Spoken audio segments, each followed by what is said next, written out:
Can we move those boards back?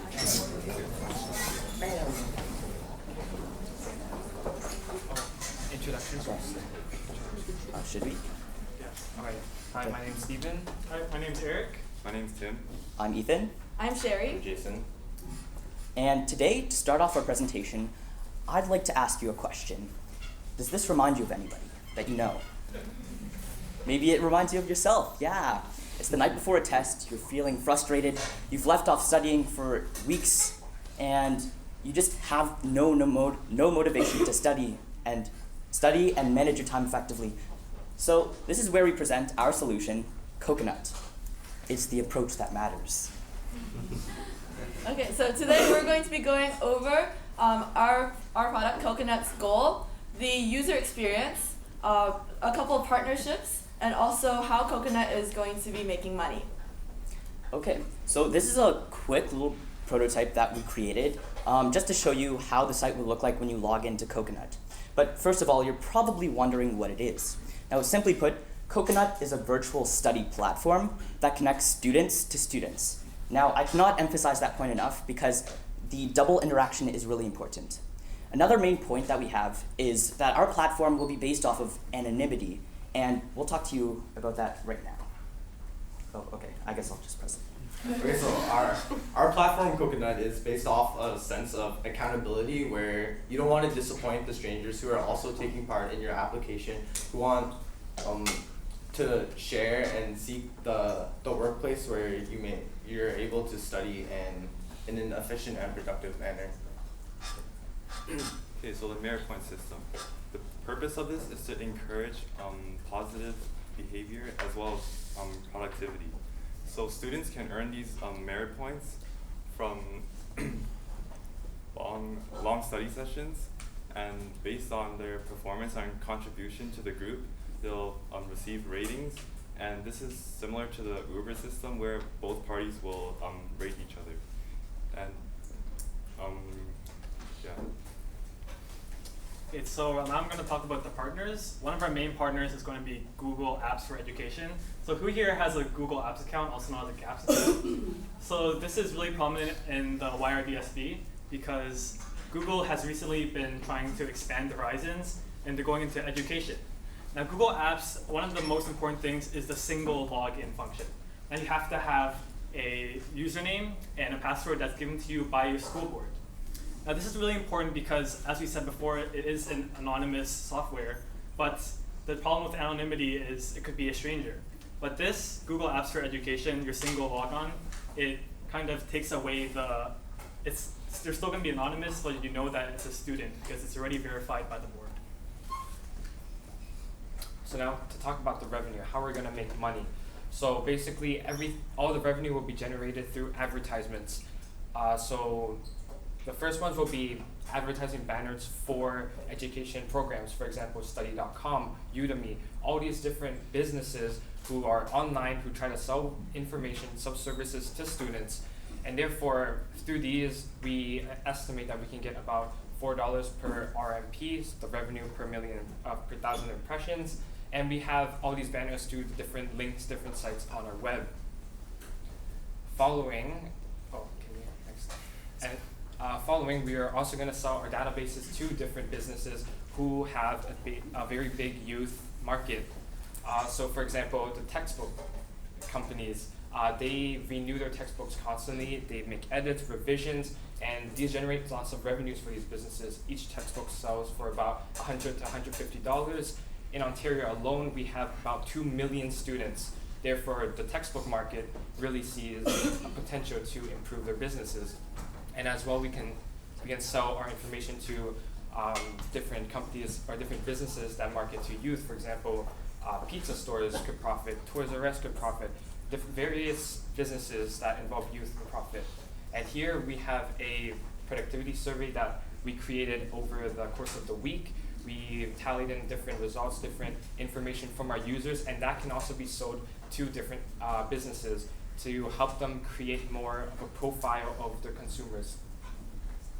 So just like how it is necessary to know the right approach of how to open a Coconut, we believe that it is also imperative that we also take the right approach for our studies and our future. Thank you. Thank you.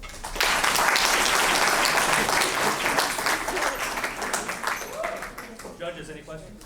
Yeah, so you guys are going to make about $4 per 1,000 impressions. How are you going to get so many users on such that you're generating, enough revenue for the company? Alright, so that kind of comes to like the scalability. So we're starting with just York Region, which has approximately 40,000 students. But then in Ontario, there are so many different school boards. So as we build traction on York Region, we can move on to, we can create different servers, we can move on to different regions and keep on expanding to help gain more revenue over time. And are you expecting the students to go on and sign up themselves or be given accounts through their school? So as we said before in the presentation, we hope to partner with York Region with Google Apps. And so basically when Google is advertising, when they're expanding, it would benefit us as well. And because Google is such a powerful company, we can kind of rely, we can rely a bit on them to help us move into the market, into the education. Yeah, to add to that, it's a bit like the situation currently with Google Classroom. So Google did a partnership with York Region District School Board, and now every every teacher is required to have a Google Classroom where the students can sign on, and then because now it's it's a rule that all our teachers must use Google Classroom and put information up on the Google Classroom for us to use. So it's a bit of that where the students will have that made available to them by the school board. So you guys are depending on Google being okay with integrating you guys with their product? Okay. How are you going to ensure that there's a positive interaction? Because your model is peer-to-peer. So what happens in the event that somebody is asking for help and doesn't get it, or asks for help or gets the wrong advice? How are you going to curate the user experience? I think that's why we like anonymity, and it's not just between two students. It's going to be like a virtual study group. So there will be several students within one chat room, and even though one student may give false information, there are other students there to help correct that information and make sure that everybody is on the same page. And to add on, with the merit program, we can rank students based on their performance in the study groups.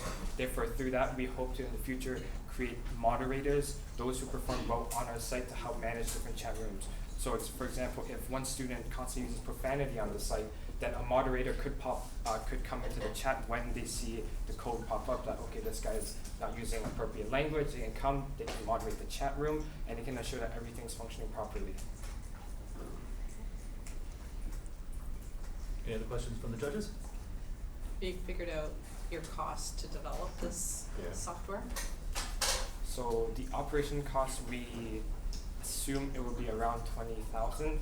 So that's to get everything started up, get the programs going, make proper plans in order to position ourselves for Google and for YDSB, and afterwards we'll be rolling with Google. I like the aspect of the selling the databases, right, and information. That world of big data is huge right now, right? So the issue around data is you can get it either way. You have to solicit it, or it's volunteered unknowingly, right? So unknowingly meaning you have analytic tools in the background that capture every action by your user to interact with your site, right? And you pull everything together. The other side is the surveys where you have to get, so the challenge is with the analytics, there's a huge cost implementing to capture the data. So that's got to go into your profit model, right? The other side is if it goes survey based is I don't understand how you motivate people to want to fill out these things to capture the right information.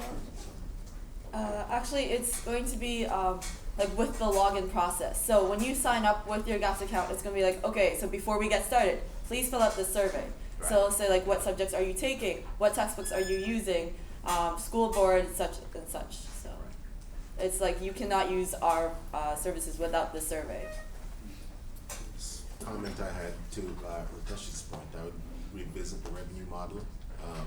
Online advertising is kind of a dying business, and you need millions of users to be able to scale, to be able to hit that, what is it, $4 per whatever it is. Yeah. You need, so your first 2 years, if that's your revenue model, basically you're not gonna have any money because you're just scaling. So I would revisit the revenue model and maybe take a different path. There are other ways to make money in the online space. Maybe that's the way to go. Schools have also been under increasing pressure to make sure that when they're pushing out, education tools, that it's not infiltrated with advertising. Yeah. They're getting pressure to say, don't push kids towards advertising. Yeah. They're also going to be concerned about privacy in terms of the data analytics piece. They're going to want to know where that information is going, like who you're selling that to. Also, you mentioned the merits. There was three things. You mentioned one, them being accountable to other peers on the website, one, them being rated on their skills, and two, there being merits. How is that working? Like, can you enlarge So that? the purpose of the merit program is to help set up good students on the site with other good students. So if they're doing well, if they're communicating with their peers, then we'll connect them with people of their same level. However, if students aren't performing that well, if they're playing around on the site, then the matching system will put them with students similar And to them. how is that going to be shown? Will they be able to see their rating? Because as soon as that comes in, you get bullying. It doesn't matter that it's your code number is 3707. I can quite easily find out somebody in my school's code number, and between a group of friends, theoretically you could still bully, like down rating them. So we want to stay away from, it's not, the merit point system is not based on how smart you are, how proficient you are in the subject. It's more how good you are as a study partner. Yeah, how cooperative. Yeah, so it's a study group. It's not like, oh, this person's really smart, they get 10 out of 10. It's actually more like, oh, they're they try to help me, they're very good in the study group, they're they weren't fooling around, they're being very responsible, and so you rate them as a good study partner. Because we want to emphasize that we're not tutoring, we're a study group. But I'm saying, if me and you were working together in a group and we'd known each other from school, and you obviously have to find a way to show who's speaking. So you either have to show their student ID number or a username. If you were to find out who I was, or I was to find out who you were, and we didn't get along, I could downvote you and have my friends downvote you just because of something that has nothing to do with your website. As far as names, it's actually going to be more of a, I don't know if you've ever used Omegle. You know how it just says you User and one. stranger, right? So it's going to be more you, user 1, user 2, user 3. So this way, you're the only one who knows your student ID, but when you are actually in a chat room, it's just going to be user number. Okay. All right. Thank you, guys.